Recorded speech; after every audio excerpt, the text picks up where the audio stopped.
You're listening to Two Girls, One Crossword.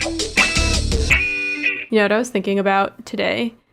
What if we had some job that was like, I don't know, like we worked at a hospital together or we worked like in a warehouse together? I feel it would definitely be like a Lucy and Ethel type of situation, but... Do not get me started. Okay, so I have this like weird fantasy of like having some sort of job, like being in a hospital or like a supermarket or like a warehouse or something, where you create this incredible relationship with a small group of like weirdos, and you just like get up to like crazy antics. And You've been watching Superstore? I haven't. I have been watching a hospital TV show though, and I like. It gives me so much dopamine that I like literally tricked myself into thinking that I wanted to go to med school to become like a pediatric surgeon. I would be impressed if you did that. Thank you. But I only want to do that if I can guarantee that I will have at least 3 best friends that do it with me and then end up at the same hospital. But all in different like, you know, what is it? Not categories, departments, right? Like I'll be the pediatric surgeon. You can be like the cardiac surgeon. I don't think I have what it takes to go get through medical school. I know, but we're living in a fantasy world here. Okay, let's pretend that we do. So like you're cardiology, I'm pediatrics. Pediatric surgery. Yes, and then, you know, we'll get Hannah and the OBGY surgery. Heyo. Well, I feel like it would be kind of fun to work overnight, like in a warehouse type of situation, or like at a cemetery. We should buy a cemetery. Or what if we're plumbers and we like do house calls, but we're like a duo team or something? Yes, we absolutely have to come like as a duo. Plumbers make good money. They do, but I'd be scared to like go into men's houses. That's why we have to come prepared as a duo. And then, of course, we'll always bring like our pet cat, the one that sits on your shoulder. So it's kind of like really ominous and scary. Maybe a parrot might be better, actually, for that type of thing. And I can pretend to have a peg leg. So you have the parrot, I'll have the peg leg. And then we fix people's toilets. Is peg leg PC? Well, I'm just talking strictly pirate lore here. Okay, yeah. Anyway, this is our new sitcom idea. Something to discuss after we are gondoliers at the Little Venice at Versailles. That's a throwback to last week's episode. Ooh. Which, by the way, you are listening to a podcast. In fact, we are the Good Evening Girls. This is Two Girls, One Crossword, your favorite weekly Podword crosscast. I'm Grace Topinka. I'm Chelsea Rowan. We love imagining little antics that we can get up to just for like the fun of it, the thrill and the chaos of it. I actually had the memory the other day of us going to that bar after we'd already gone to a bunch of other bars and putting on the British accent. I just had that memory the other day, and I was just so nostalgic for that brand of just absolute bonkers chaos. I think of that and cringe at how we said that we were knackered, and so we had to go home. I will not apologize. We were very drunk, but also having a lot of fun. We weren't even that drunk. Well, I mean, we weren't sober. No. By the end of the hour-long, thing of us trying to pretend that we were British, I was pretty sober at that point. I remember doing trivia in the cab on the way to drop you off, like in the lift home. Do you remember that? And that's on brand for us. That is very on brand for us. And as soon as you got out of the Lyft or the Uber, whatever we were in, the woman said, "I was just like that in college. Me and my girlfriends were always like that." And I was like, I'm not in college anymore, but I'll take it. You're like, I hate to tell you, I graduated from college a long time ago. I'm just still incredibly immature. Yes. Should we just jump right into our Polapalooza? Let's do Polapalooza. I kind of mentioned it earlier. Okay. We asked on Twitter, what's the best job at Versailles? I loved this one. Gondolier in the canal. A mirror washer in the Hall of Mirrors. The wake-up committee that has to go, wake the king up every day. Or the landscaper. And speaking of like sitcom-esque jobs, like this would be a hilarious historical sitcom drama comedy thing that we could all live in. You know, you and me, the gondoliers. We got, you know, Matt's in the Hall of Mirrors. You know, Pam is waking up the king and complaining about it. Michael's the cook that can't get the food to the king fast enough. I feel like, does this exist? Is there a TV show that revolves around Versailles? Probably not a sitcom. There is a TV show that revolves around Versailles. It is so bad, but it's so addicting. I started watching it because I'm obsessed with like historical dramas, right? And I went through a period of time when that's all I could watch. And Matt just kept rolling his computer chair over and being like, wait, what just happened? What just happened? And I was like, you literally need to come over and watch this with me or stop. And then he sat and watched 2 seasons of the crappiest, soapiest, just like, it's like the Tudors, kind of, but like worse than the Tudors. Never watched that. You'd have to literally pay me to watch those types of shows. Okay, well, shockingly, what won with 46% was a landscaper. I feel like being a landscaper at Versailles would suck. It's like all garden. The whole thing is a garden. You're outside the whole time. The king and queen are quite changeable. And you're dealing with moving trees inside and outside. That's just one part of the landscaping. Yeah. I'm not moving anybody's trees. Sorry. I guess you probably like stay in one little area. And second place with 36% was the gondolier in the canal. Yes. I feel like that's the best job because honestly, they probably thought it was a really cool idea to have gondolas in the canal and they were like into it for like a month and then they never took them out again. So you basically just chill at the boathouse. You just wait and the king never comes. And so you're just hanging out with you and your gondolier pals. Exactly. Work on your tan. Mm-hmm. And then tied for last place with 9% each was a mirror washer in the Hall of Mirrors. I would not like to do that. Mm-hmm. And then the Wake Up Committee, which also is really low on the list. I would not want to see the king's naked, saggy body. I feel like Wake Up Committee would be last on my... but then you only really work in the morning, so that's not bad. There's that. That's true. You know what? Good hours. The Hall of Mirrors could be pretty fun, like if you want to be like a fly on the wall, because a lot of crazy, fun, like diplomatic things happen in the Hall of Mirrors. So you get to hear like all sorts of things. Kings and queens from other nations are in there. You're kind of like, oh my God, I got to see such and such from England and blah, blah, blah from Florence. Yeah, but you're probably not there when they're having meetings. You're there with your little microfiber cloth, like in the middle of the night, making sure you don't get any streaks. Sorry, my lord. I'll be right out of your way, my lord. That's me in the Hall of Mirrors. So yeah, that was that. Thanks Very for nice. voting, everyone who did. If you want to vote, follow us on Twitter at the Good Eve Girls. Do it. We have lots of fun voting. And also Grace comes up with really fun polls every week. Like this one, I was surprised. Honey, I was shocked. It was a good one. I try. Thank you. Should we do hits and shits? Yes, actually. Okay. Well, what? I kind of have a lot to say. I'm rant alert. I'm going to go on a tiny bit of a rant here. Okay. Shall we start with your rant? Yes. So I was doing the USA Today puzzles, as I do. The July 12th puzzle called That's Quite a Schlep by Amanda Rafkin and Brooke Husick. And it was really fun. Some of the clues that I liked were 21 Across, event with mimosas, and pop diva impersonations. The answer was drag brunch. And then there was another question that was many drag brunch attendees. And it was gays. Yes. They also had 3 down, words to a friend, I love you. I just thought it was, cute and fun. There were a lot of gay clues, which I love to see. Mm-hmm. But I saw on Twitter that Amanda posted that someone had commented on her blog, not the USA Today blog. She's one of the constructors.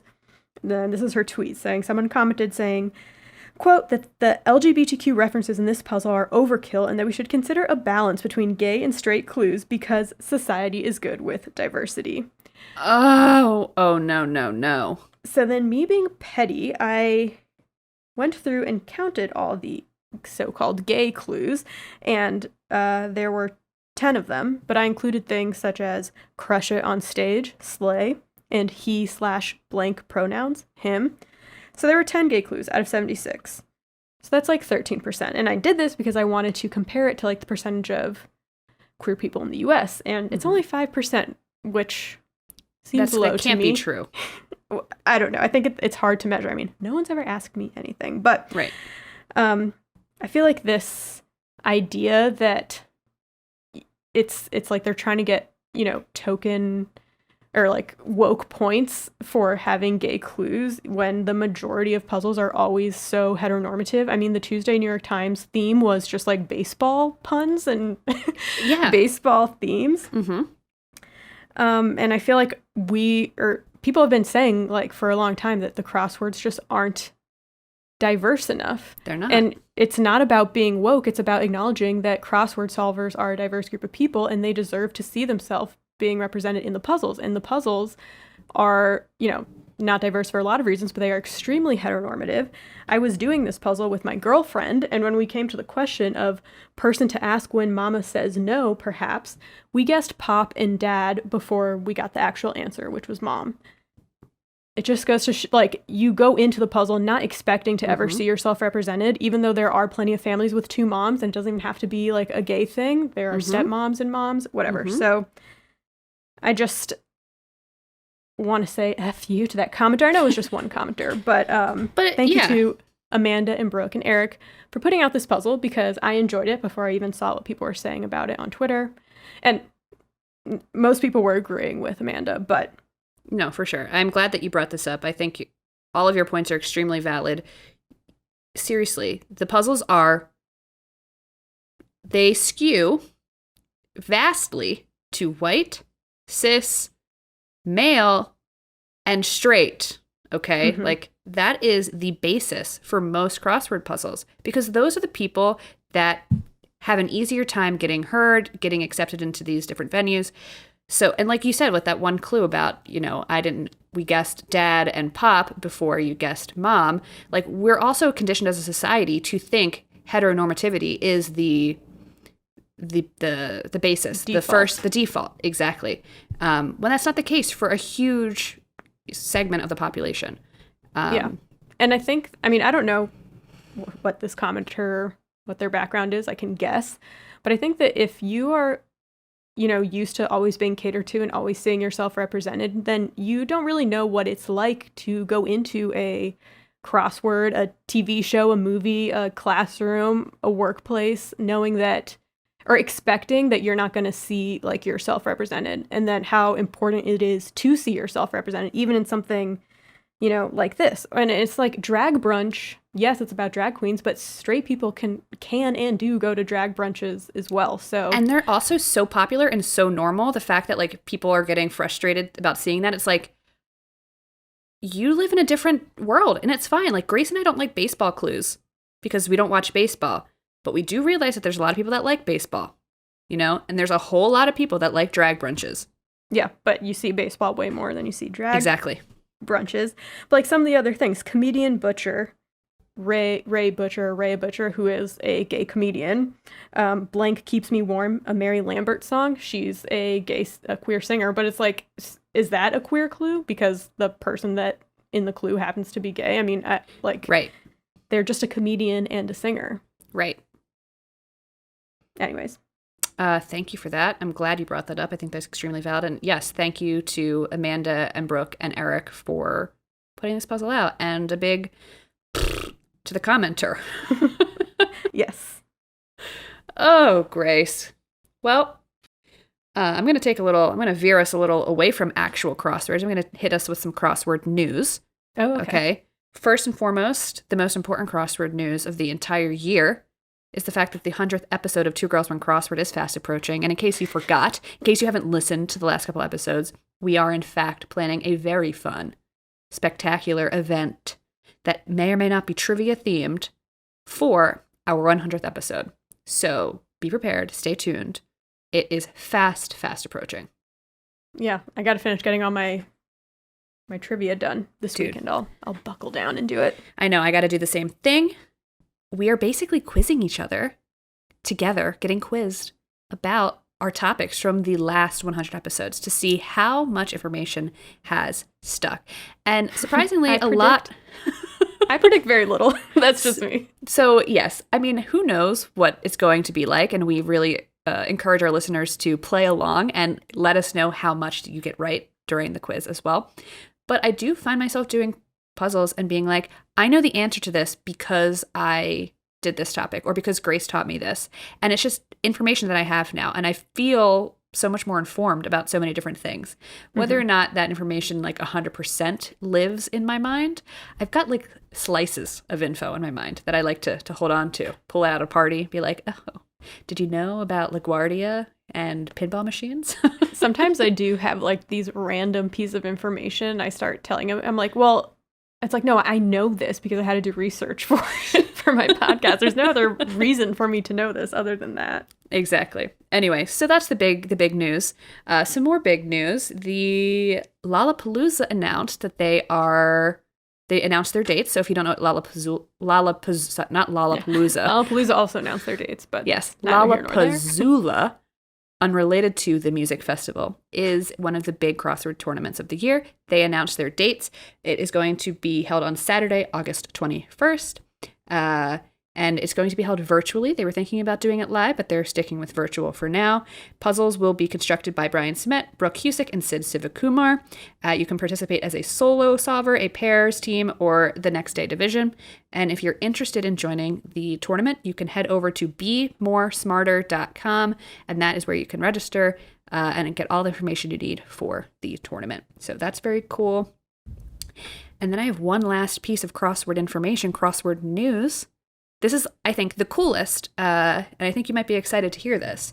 So, do you know Crossword Live, the New York Times Crossword Live stream that they do on Thursdays? Have you seen this on Twitter? No. I know the crossword show, but I don't think that's the same thing. So, every Thursday at 1 p.m. Eastern, Wordplay, which is the New York Times crossword blog, they host a live solve. And usually it's Deb Allman and Sam, I always pronounce his name wrong, Erskine. Deb is the editor of the New York Times crossword column, and Sam is one of the junior crossword puzzle editors. They solve live, and sometimes you actually will see a celebrity come on and solve with them, etc. It's kind of fun, and they just solve the puzzle live. It's streaming on Twitter, Facebook, and Twitch. They announced that they are now doing a Monday crossword live solve where they will teach people how to do crosswords and like the tips and tricks and how to get better at crossword puzzles, which is really exciting. And I think it helps, there might be people out there that are like, I really want to get into crosswords, but I don't know how to do it. This would be a great reference for you. Like I said, it streams on Mondays. You can watch on Twitch, Twitter, or Facebook, or you can also go on their YouTube where they upload the full video. The coolest part about this, though, Grace, is the first guest that they had on her name is Katie Grog, and she is the user behind Coffee and Crosswords on TikTok. I was going to mention her. I was going to say she also does stuff for new solvers on TikTok. Yes. And so Grace and I have followed her for a really long time on TikTok. Her content is awesome. She does like live solves and she teaches people how to deconstruct clues, teaching them about rebuses and, themes and, all sorts of really amazing things. And she's built a really cool community on TikTok for crosswords. So I'm really excited to see that it was on the 12th. She was the first guest. You can watch it on YouTube if you're interested. So yeah, Can we be a guest? I was thinking we should be a guest, but then I was like, do we talk too much shit about the New York Times crossword to be a guest on the Wordplay Monday Softs? Who knows? Well, if they're not scared, then they'll have us on as a guest. It's true. It's true. One guest with two heads. Exactly. So that's my crossword news for the week.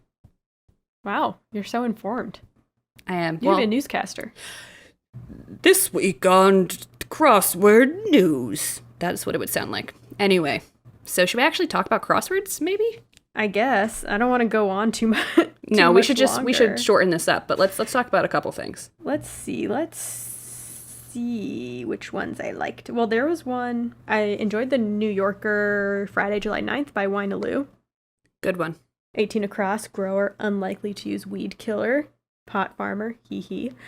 I also liked 5 down, performance venues popular in the floating world of the Edo period, kabuki theater. And last week I talked about mimes, and I said that there are mimes in Eastern cultures too that, go back just as far, if not further, and there were mimes in kabuki theater. So that's awesome. I actually ended up looking up kabuki theater because I wasn't familiar with what it was, but I liked that clue a lot as well. I like that puzzle too. 30 across. I loved this for a specific reason. Well, 2 specific reasons. 30 across was voting rights and campaign finance reform bill blocked by a Republican filibuster on June 22nd, 2021. So remember, this puzzle was on July 9th. So this is like extremely like current events type stuff, which you don't ever really see in crosswords. Sometimes you might see some current event stuff, but it was interesting to see this so soon after this filibuster happened, especially because, you know, the answer is the For the People Act. It's an extremely important bill that I want to pitch to people to look up. You can go on like the Brennan Center, or I mean like Ballotpedia has information on what this bill is. I'm just going to read you the quick little snippet from the Brennan Center. There's so much more that goes into this bill, and it's really important, so check it out. So basically, across 10 titles, this historic legislation would make it easier to vote in federal elections, end congressional gerrymandering, overhaul federal campaign finance laws, increase safeguards against foreign interference, strengthen government ethics rules, and more. Like so much more. You can look more into this online. But I just really liked seeing something like really current. We don't really see current events pop up so soon after they happen in crosswords. Mm-hmm. It's very cool. One day, historians will look back at crosswords to figure out what the heck was going on. And they'll be like, what's a drag brunch? Speaking of current events, the Monday New York Times, July 12th, Kevin Christian puzzle. This isn't really like super current events, but I learned something, and it's kind of relevant to the world. So I just need to tell everybody about it. 54 down, killer whale, and the answer was orca. But I recently learned about like how orcas are like, you know, killing a ton of of like great white sharks off the coast of South Africa, to the point where like they're completely missing from the coast of South Africa. And South Africa uses, you know, the great whites as like a tourist thing. So it's actually hurting the tourism industry. Specifically, there are 2 orcas that are like in a pod together that are terrorizing and like completely demonizing the great white population and like eating them, and like the great white sharks are like washing up on, you know, the beaches and things like that. So these killer whales are named port and starboard because one of their dorsal fins flops over to the left and the other flops to the right. That would be us. Oh my God, right? I know. So apparently a collapsed dorsal fin is a stress response mostly seen in captive orcas. Apparently only 1% of wild orcas suffer from this. So people think that port and starboard were rejected from their pods at very young ages. And then as a stress response, their dorsal fins flipped, and then they found each other and made their own pod. But because they had so much trauma, that's why they're like super, like, you know, killer whales are aggressive, but like these 2 killer whales specifically are even more aggressive and, you know, terrorizing the sharks. And someone on TikTok said that the sharks now have PTSD and like won't venture into the water there. I've seen that. I smell a children's book story. Ooh. Minus the harassing great white sharks, but they're both rejected, find each other. Anyway, so that's my current events update for everybody here. Cool. Well, thank you. You're welcome. I just have one more, just a shout out to you, because the Saturday New York Times, July 10th by Trenton Charlson, 22 across, Fabergé egg recipient, SAR. Exactly. And this is what I'm talking about. It's like we learn this stuff and like for whatever reason it just sticks in your head now, and you're like, okay, now I know what the hell a Fabergé egg is and like where it goes and what it's from, whatever. I'm going to end, since we've already gone on for way too long during our hits and shits section, I'm going to end talking about the Wednesday New Yorker, July 13th by Elizabeth Gorski. 12 across, living monuments, ? And the answer was human pyramids. That's like so weird, but I kind of liked it. And then I also loved 42 across. Stage name of BTS is Min Yoonji, and it's Suga. So I love seeing that in the puzzle. Like the fact that, you know, you have a BTS stage name in a crossword. I'm like, I love this. And then 10 down. Response from a supposedly reformed ex. And the answer was, but I've changed. And it's like, honey, you have not changed. Okay. I love that. We all love it. So, I mean, I had so much more on my list today, but I mean, if you're really interested, just write us on Twitter or Instagram about our hits and shits, other hits and shits from this week, but we've talked a lot. So I think we should get into Flip the coin. The meat of it. Yeah. I agree. Chelsea will send you a voice memo of the rest of her hits and shits. It's true. I actually probably would. Because I'm insane. All right. I'm going to flip the coin now.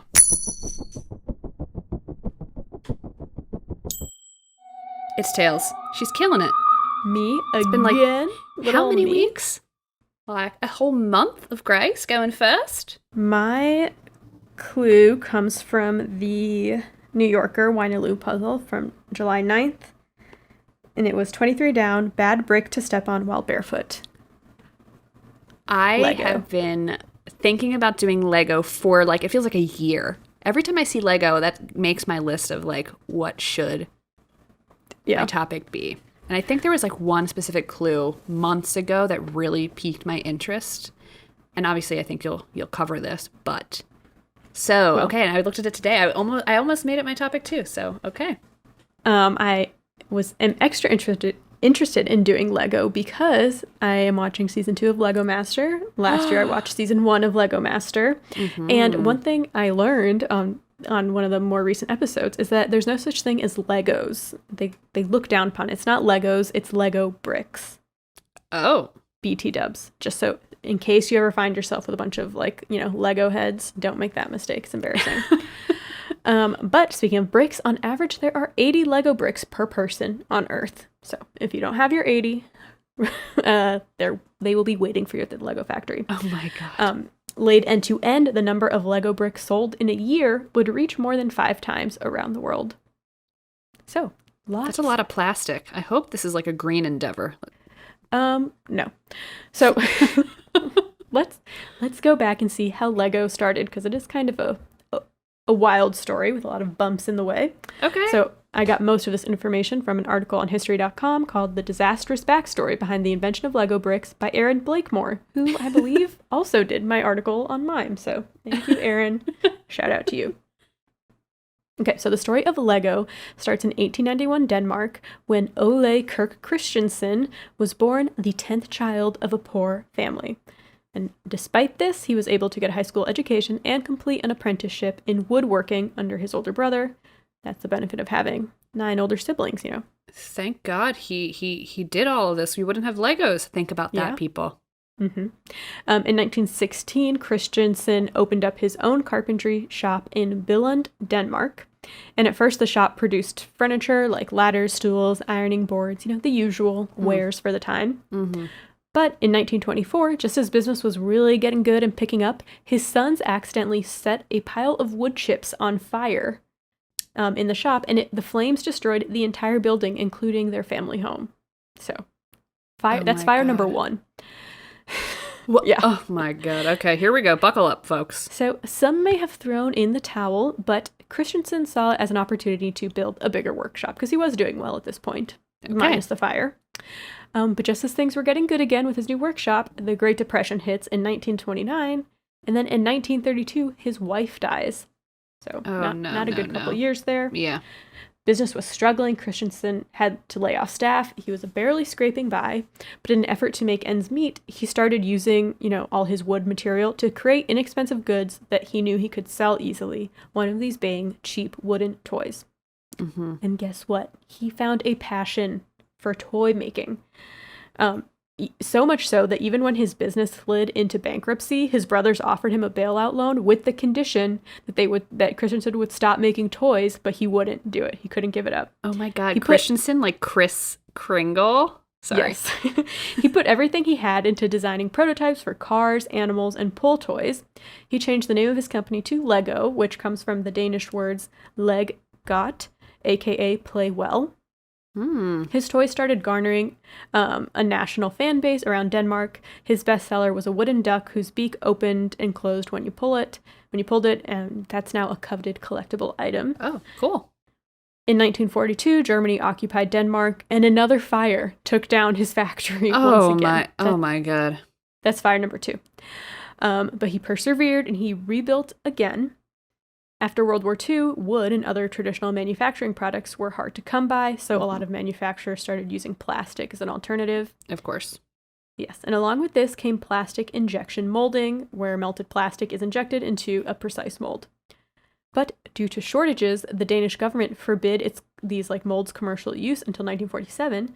So even though he couldn't use it commercially, Christensen still brought one of these molds for his own personal use, and he started experimenting with it.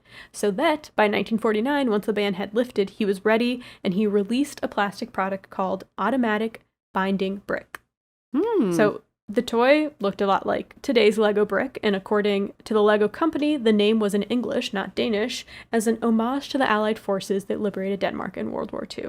Okay. So who knew that Lego had to do with World War II? All right, thank you.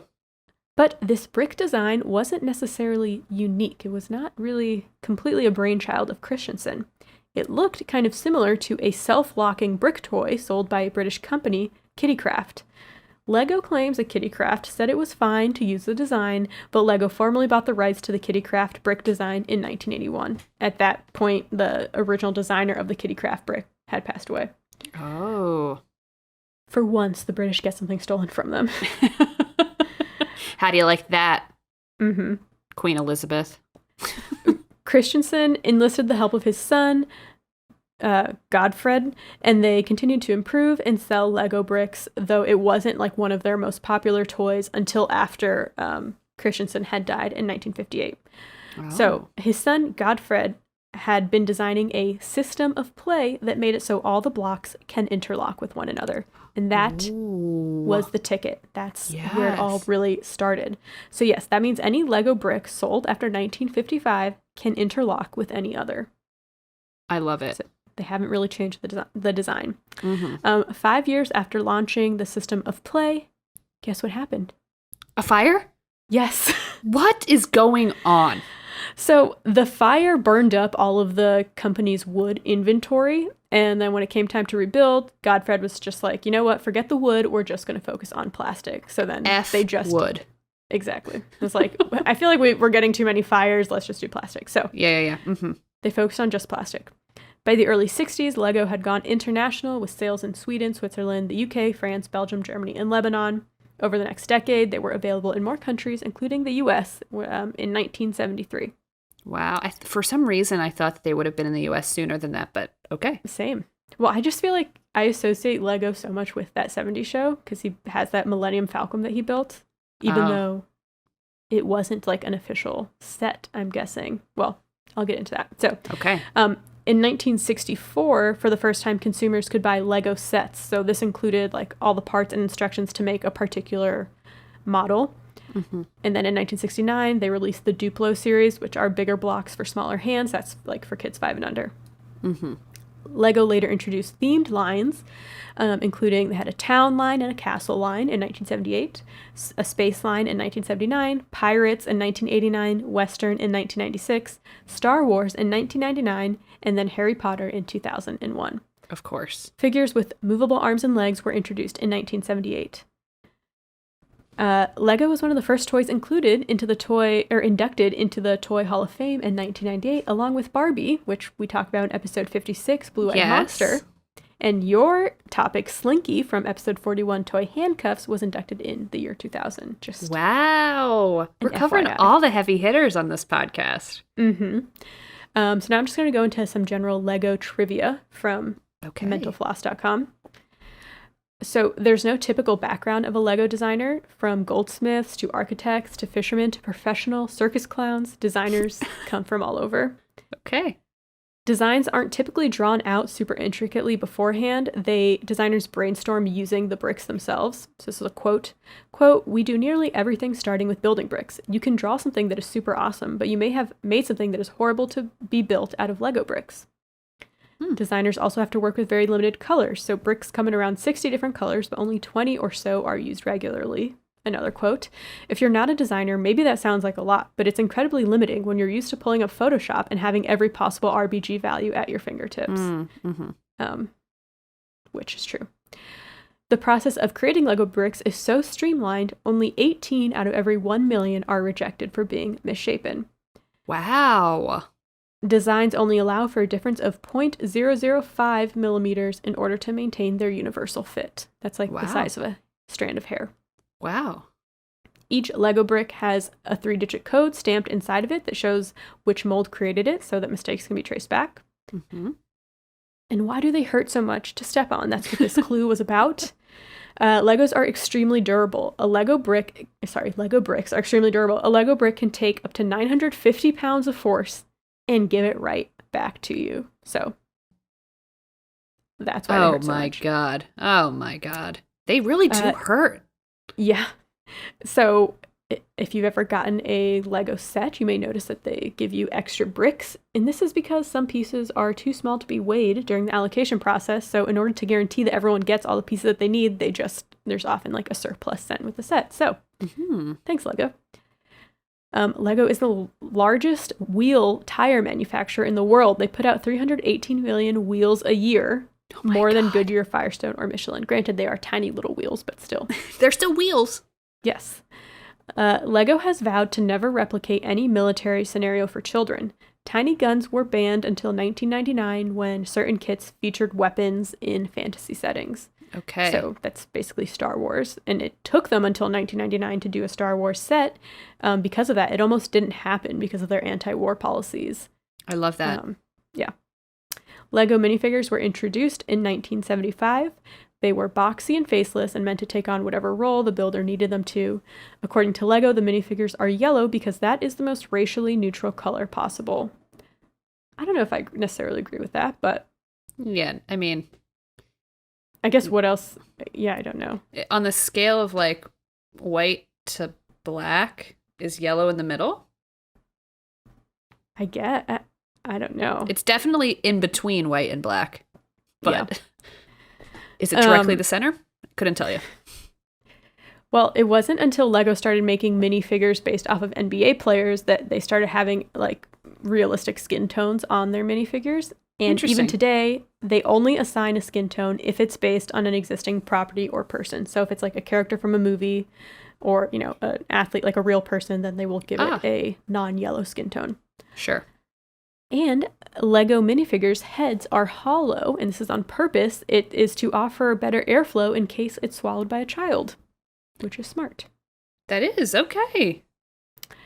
Lego used to think that AFOLs, aka adult fans of Lego, were weird and a bit bizarre, but now they've embraced them, as they should, because they spend a lot of money. At Lego.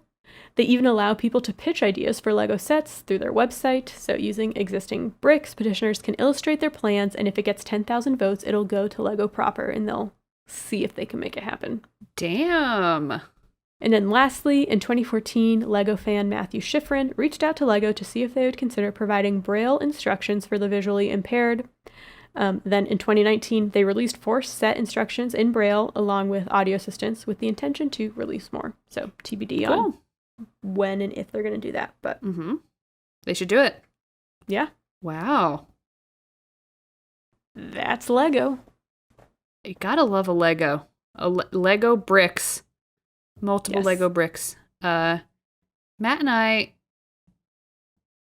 did wedding photography for a Lego couple. Couple Lego brick fans that these couples AFOLs. Yeah. Like their cake was Lego themed, like the whole thing. They had like a whole like Lego thing going on for their wedding. And I was like, okay.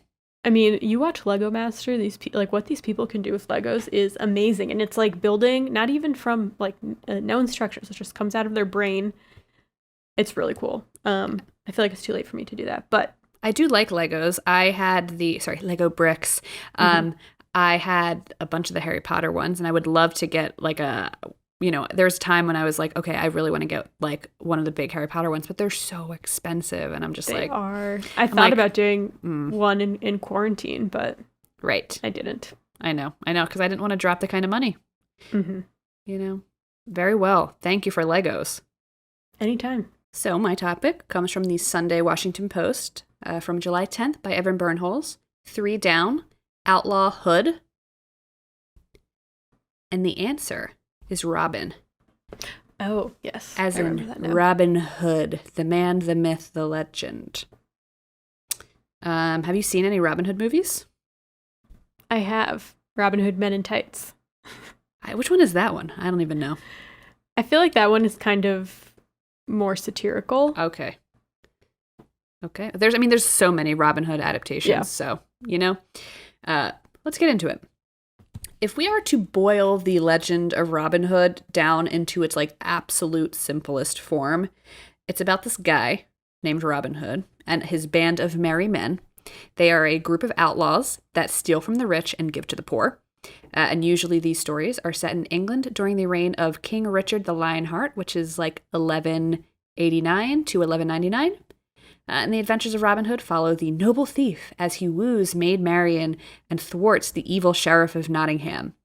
Robin Hood is a highly skilled archer and swordsman, and he's typically depicted a very specific shade of green known as Lincoln green. So like when you think of Robin Hood, he's wearing like, the green clothes and the hat and the green tights. Like that is called Lincoln like Peter green. Pan a little bit. Kind of like Peter Pan a little bit, right?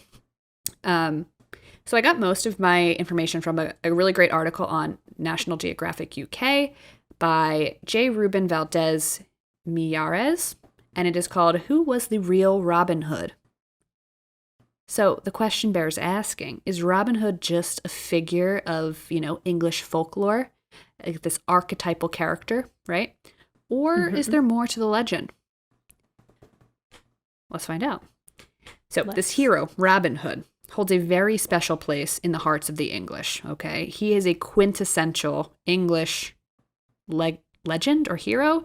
He very much feels English, right? Like he doesn't have like any American vibes, at least not in my opinion. Like we have our own American like folklore type heroes like Davy Crockett and whatever that you think of when you think of American quote unquote heroes. The Alamo. The Alamo. Blah, blah, blah, blah. Exactly. Robin Hood was not at the Alamo. Robin Hood was, hanging around in medieval England, okay? Mm-hmm. So, like I said, special place in the English's heart, so much so that he is immortalized all over England, whether it be, a monument, multiple monuments, or if you look at the map of England, you will find his name all over the map of England. For instance, Robin Hood's Cave and Robin Hood's Stoop in Derbyshire, Robin Hood's Well in Barnsdale Forest, Yorkshire, and Robin Hood's Bay, also in Yorkshire, and many, many other places named after Robin Hood. So he's pretty popular. But why and how?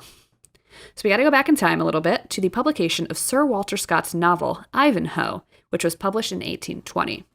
This novel is set in 1194 England during the Crusades, and one of the featured characters is a guy called Locksley, who is later revealed to be Robin Hood, the, quote, king of outlaws and prince of good fellows.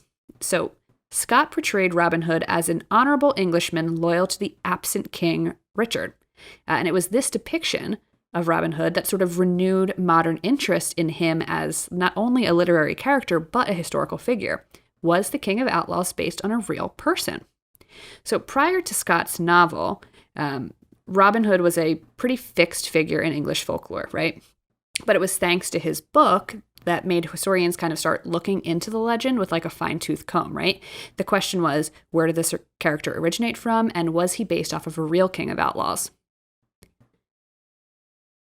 So there's this historian, this, archivist, this guy, his name is Joseph Hunter, and he published a very important pamphlet on Robin Hood in 1852. And this pamphlet is called, and this is an insanely great name for a pamphlet if you're like looking for ideas for what you should name your pamphlet. It is called, quote, The Great Hero of the Ancient Minstrelsy of England, Robin Hood, His Period, Real Character, etc., Investigated and Perhaps Ascertained, end quote. So that is his pamphlet. And in this pamphlet, he argued that there is a servant by the name of Robin Hood from the court of Edward II that was identical to the famous outlaw. So he did a ton of research and he was like, I found the real Robin Hood, which basically he was suggesting that this Robin Hood figure was from 1307 to 1327. So somewhere in that period of time in medieval England. Whether or not this was true, we can actually thank Hunter's pamphlet for confirming that there were many Robin Hoods that like dotted the history of medieval England. And he documented them all in this really important pamphlet. Like he's really important because he went through like tons of like local records, like court records, like all types of like birth and death date type things to find all the mentions of Robin Hood throughout medieval England. It's kind of interesting. I love that for him and his little pamphlet. I know, and it did really well. And now you got two weird millennials talking about his pamphlet on this podcast. So we need never to make a pamphlet. We do. He never thought that he would get this far, but he did. Good job, Hunter. So one of the oldest references that this scholar found was of a man in 1226. There's a court register from Yorkshire describing a Robin Hood man as a figure. And the government, he was a fugitive, so the government stole all of his property. So that was what was in this court record. And then in 1262, there was a mention of a man named William Robe Hood in Berkshire. And in the previous year, there was a mention of a man referred to as William, son of Robert Lefevre, member of a band of outlaws. And these two Williams are believed to be the same person and potentially Robin Hood. And then in 1354, there is a record of an imprisoned man named Robin Hood awaiting trial in Northamptonshire. So because many other scholars found Hunter and many other scholars found many different records attached to the name Robin Hood, these scholars came to agree that there was probably no one person who inspired the legend, right? But it was more likely that the name, quote, Robin Hood became a typical alias used by outlaws in various places and various times across England. So it basically became a moniker that like outlaws might take on for themselves, or potentially like people would get arrested and they would just say that their name was Robin Hood instead of like revealing who they really were. Who knows? So was Robin Hood a real person? There might have been one such man somewhere, but it's more likely. The name had to start from something. Exactly. It had to start somewhere, and someone was like, that's a great name, I'm going to use that, and then it just kept going and going and going. And so when historical records fail us, right, of course, the next step is to turn to pop culture. And pop culture of the time was, folklore and poetry and ballads, of course. So the first known reference of Robin Hood in English verse poetry is found in the 14th century in a poem called The Vision of Piers Plowman, written by a guy named William Langland. And in this poem, there's this poorly educated parson, which is a religious figure, right? And he's repenting and confessing that he has no idea how to read or speak Latin. And he's like really sorry about that. And so I'm going to read you like the one line in this poem that mentions Robin Hood. And this is a translation from Middle English. I did not translate this myself. I cannot speak Middle English. You didn't? I didn't, unfortunately, but this is a translation. Quote, although I can't recite the Lord's Prayer, I do know the rhymes of Robin Hood. Why this is so interesting is because this really uneducated parson, he's supposed to be a religious figure, but he can't speak or read Latin. But he does know the rhymes of Robin Hood. And this is the first mention of a literary figure, Robin Hood. This is the 14th century. But what this suggests is this author, this William Langland, or whoever wrote this, knew that the commoners of the time would know who Robin Hood was and would know the rhymes of Robin Hood. So Robin Hood, by this point, was already a prominent figure in like peasant and common folklore and stories. And so they would know who Robin Hood was when they heard the story, and they would know the tales that people were telling about Robin Hood. So I thought that was kind of interesting. So we're going to fast forward to the 15th century. The legend of Robin Hood starts taking on a little bit more of a violent bent, a rebellious nature, if you will, against the ruling class specifically. One of the oldest ballads about Robin Hood date to about the 15th century, and it's called Robin Hood and the Monk. And this is the first time we see the famous Sherwood Forest that Robin Hood is famous for, residing in, right? And it features a little character, like a little monk called Little John, which is one of the most famous Robin Hood characters that exists. Was Little John the rapper named after Little John the Monk from Robin Hood? The jury's still out. Probably. I sent Little John a text. He hasn't gotten back to me yet. I will let you all know. Anyway, so in this story, I love this story, Robin Hood decides to travel to Nottingham to attend Mass and to pray to the Virgin Mary. While he's in the church, he's recognized by a monk, not Little John, a totally different monk. And this monk is like, holy shit, that's the outlaw Robin Hood. So instead of being a good monk and letting Robin like pray in the church, he decides to go to the sheriff and he's like, yo, sheriff, the outlaw Robin Hood is at the church. So the sheriff shows up and arrests Robin Hood. And the monk is like, this is amazing. I'm going to go tell the king that I finally caught the outlaw Robin Hood. I'm going to get a bunch of money. I'm going to get properties. I'm going to get titles. So he like boops and bops and he's like headed to the king. But then Little John, the other monk, ambushes him in the forest and kills him.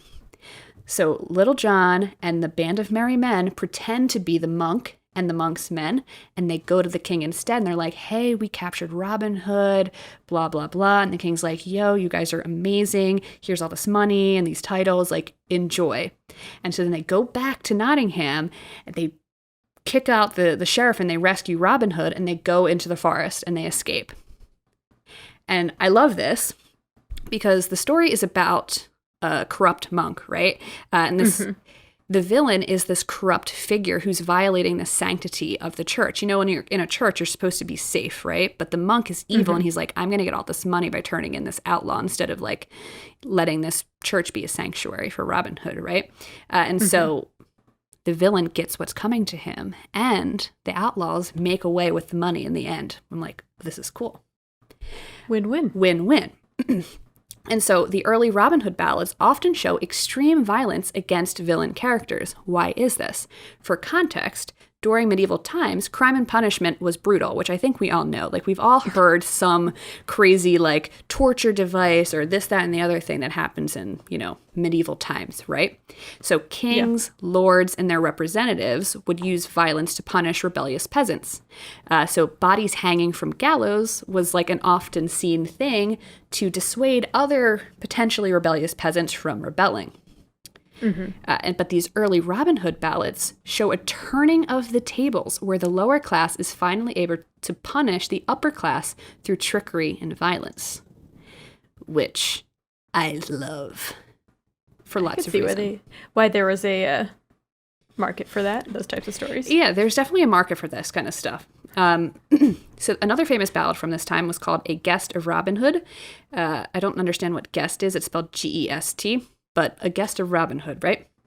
And this is the first story where we hear the adage that they follow, the steal from the rich, give to the poor. It's the first time we see it. And it's also, so this is how it shows up.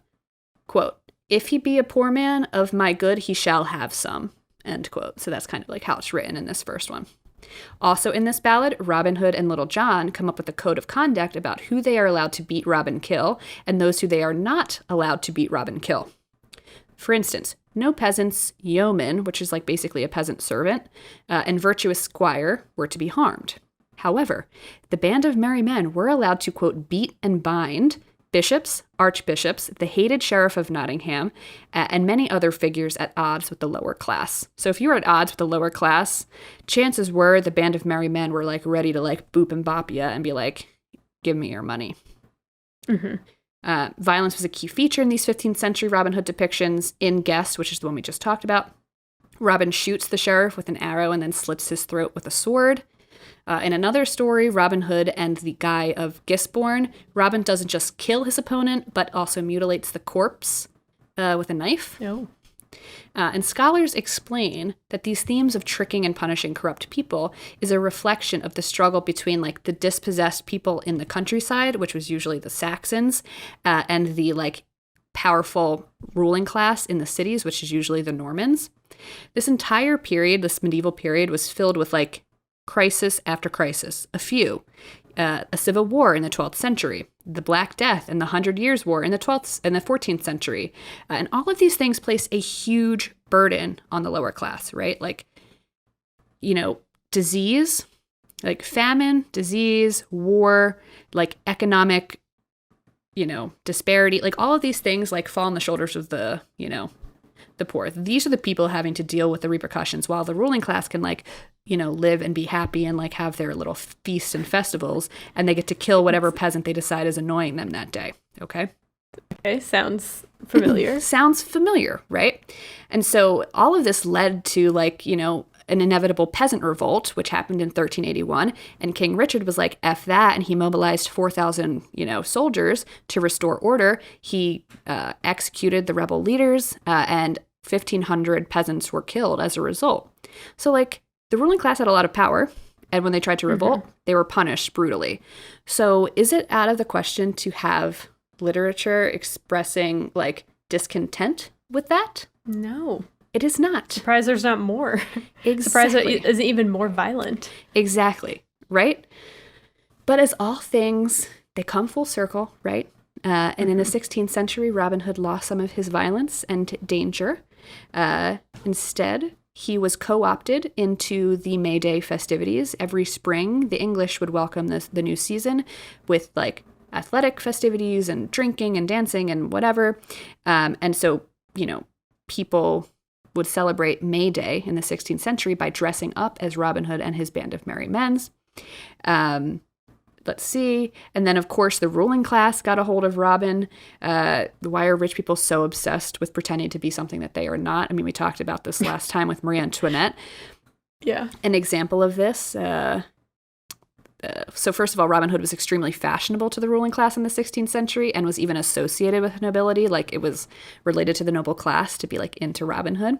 There's a story from 1510 that claims that Henry VIII dressed up as Robin Hood and burst into the room of his wife, Catherine of Aragon, with a bunch of his friends dressed as the merry men. And, King Henry VIII and his friends, like, entertained Catherine and her ladies-in-waiting. And then in 1516, King Henry and Queen Catherine took part in these May Day festivities, right? Where 200 of the king's men dressed in green and one dressed as Robin Hood to lead the monarchs to the feast. So it's like, it suddenly becomes not a thing about being anti-establishment and being very much pro-establishment. So, fine. Also, during the 16th century, one thing we can thank the 16th century for is for also giving us two other famous Robin Hood characters, Friar Tuck and Maid Marian. During the Elizabethan era... That's where Friar Tuck is from. Friar Tuck and Maid Marian apparently came from two different, like, legends, but they were, like, absorbed into the Robin Hood legend. And Friar Tuck, at first, was just, like, this badass friar that beat the crap out of Robin Hood and, like, threw him into rivers and, like, outsmarted him. And then he eventually became just, like, a drunk friar, and he was, like, the funny friend. There's a bar called Friar Tuck. There is a bar called Friar Tuck. And yeah. So that brings us to the 16th century. Sorry, we were already in the 16th century. No, the Elizabethan era, which I think maybe is the 16th century. Whatever. William Shakespeare shows up, okay? And William Shakespeare featured Robin Hood in 3 of his plays, Henry IV, The Two Gentlemen of Verona, and As You Like It. And then there was another famous playwright, Anthony Mundy, who wrote 2 plays about Robin Hood, where he was no longer a commoner, of course, but instead an aristocrat. Robert, Earl of Huntingdon, who gets disinherited, then goes and runs and lives in the forest, finds Maid Marian, falls in love with her, and gets married to her. Okay. So that happened. I kind of want Violent Robin back, Yeah. And then in the 19th century, 1833, a guy named Howard Pyle released a children's book of the legend called The Merry Adventures of Robin Hood of Great Renown of Nottinghamshire. And it's actually Pyle's work that brought the Robin Hood stories to the USA, which is why we have so many, you've got the Disney version, etc. So, like, that brings us to the 20th century. The Robin Hood story makes its first cinema appearance with stars like Douglas Fairbanks, Errol Flynn, Sean Connery, and Daffy Duck. And then there's also that famous Disney one where he's a fox. Okay? Yeah, and everyone thinks he's really hot. Yes, exactly. I never watched that as a child, so I can't confirm or deny if I thought that, but... No, I also have not seen the Robin Hood Fox version. But I'm going to wrap up by talking about another great article that I read on Smithsonian by James Deutsch called Why a New Robin Hood Arises Every Generation. So this was published in 2018, right before the release of the recent remake of Robin Hood, which was directed by a guy named Otto Bathurst, and it stars Taron Egerton. I didn't see it. Did you see this? No. Me neither. I have no idea what you're talking about. Anyway, so, fine. So in this, Deutsch posits, quote, troubled times always bring out the noble bandit, who, in the face of tyranny and corruption, robs from the rich to give back to the people. Essentially, in the times of economic downturns, tyranny, oppression, political upheaval, the hero Robin Hood makes a timely appearance. And Robin Hood is just an archetypal character, right? It doesn't actually have to be a man in green tights saying, "Ahoy, I'm Robin Hood," and like swashbuckling you with a That is sword. what we prefer, but it doesn't have to be. You're right. Correct. I mean, if you have a pair of green tights, like, just consider it, at least for a couple of the days that you're out and about. So there's this British historian named Eric Hobsbawm. Sorry, Eric, I don't know how to pronounce your last name. But he popularized the term social bandit in the late 20th century. And according to Hobsbawm, quote, "Though a practice in social banditry cannot clearly always be separated from other kinds of banditry, this does not affect the fundamental analysis of the social bandit as a special type of peasant protest and rebellion. In other words, social bandits are not criminal, but rather they are defenders of the honest folk against the evil forces of tyranny and corruption, especially during times of economic uncertainty." Social banditry, you say? So this concept of social banditry has spread to various outlaws in the U.S., much like Robin Hood kind of throughout his tenure in the British folklore, right? So in 1450, in The Guest of Robin Hood, Robin aids like a poor knight by loaning him 400 pounds so that the knight can pay off a debt to a corrupt abbot. Robin then turns around and robs the money right back from the abbot to say F you, which he should do, of course. Fast forward 400 years and cross an entire ocean, you see a similar tale in that of one famed American outlaw, Jesse James, who was supposed to have given $800 to a poor widow so that she can pay off a banker who's trying to foreclose on her farm. Shortly after she pays the banker, Jesse robs the banker to recover his money. So you're helping the poor, but you're also getting your money back, right? And then 20 years after Jesse James, there is another outlaw, Railroad Bill, often called the, quote, the African-American Robin Hood, who was robbing banks in Alabama during the financial panic of 1893. During the Depression, there was another rise of social bandits, often celebrated as Robin Hood heroes. John Dillinger, of course, one of the most famous. He was seen as a crusader, fighting the enemies of the folk by robbing banks at a time when banks were known to collapse, taking with them the depositors' money, and then forcibly and brutally foreclosing on their homes, right? According to an oral history in the Folklore Archives of Indiana University, Dillinger, quote, "was known as a hero to the people, kind of a Robin Hood. He would steal from the rich and give to the poor. Everybody was poor then. We were in a depression, Dillinger was poor. The only ones that were rich were the banks, and they were the ones who made everybody else poor." End quote. And then you've got someone like Charles Pretty Boy Floyd, who was another Depression-era bandit known as Oklahoma Robin Hood. And according to Time magazine, he was, quote, "always looking out for the little guy. Rumors circulated that he destroyed mortgage notes when he robbed banks, freeing struggling farmers from foreclosure." End quote. It's nice of him. Extremely nice of him. So if you're looking to rob a bank, not saying that you should, but you should destroy anything like that you find inside. I feel like it's all digital now. It's all digital. That's why okay, everybody jokes about Anonymous, but we need somebody to go and to delete debt for people and that kind of stuff. So I don't know how to do that. Not saying that I would if I knew, but I'm just saying. Just saying. If you do know, please get in contact with us. Please. Last fact. I didn't have anywhere else to put this, but I wanted to tell you about this. Apparently, during the McCarthy era, there was a Republican member of the Indiana Textbook Commission who called for a ban on Robin Hood stories from all Indiana schools because he thought it promoted communism because he stole from the rich to give to the poor. And just so you know, that's not communism, but good guess. Well, good to know nothing's changed. Right. Nothing has changed. And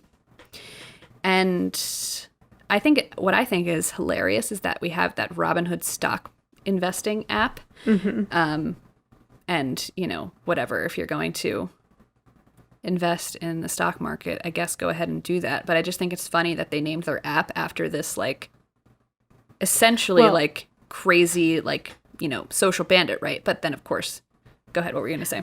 The reason why they named it Robinhood is because like anyone can join and it has really low fees, because some other like trading platforms, you have to like have a certain amount of money to even get in. You have to pay all these brokerage fees. So it is supposed to like let the little people invest and trade on the stock market. But that was like the whole issue with, you know, the GameStop, where all of a sudden all these people on Robinhood got in on it, messed it up for all the rich people. And they got mad about that. They really did. They're derisively called Robin Hooders because they have so much power in the market now in a way that nobody anticipated.